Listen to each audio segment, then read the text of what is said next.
2 वर्ष 11 महिने आणि 7 दिवस हे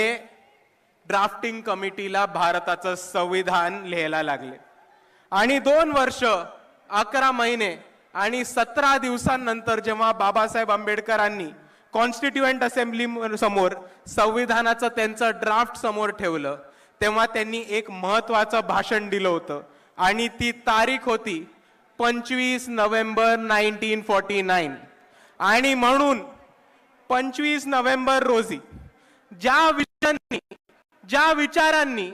आणि ज्या विचारधारेने साहेबांनी संविधान लिहिलं होतं त्या विचारांना, त्या विजनला आणि त्या विचारधारेला वाचवून ठेवण्यासाठी आणि त्याचा सन्मान करण्यासाठी वंचित बहुजन आघाडी 25 नोव्हेंबर रोजी शिवाजी पार्क वरती संविधान सन्मान महासभा घेत आहे। आणि मी आपल्या सर्वांना एवढं सांगतो की ह्याच्या पुढच्या प्रत्येक वर्षी वंचित बहुजन आघाडी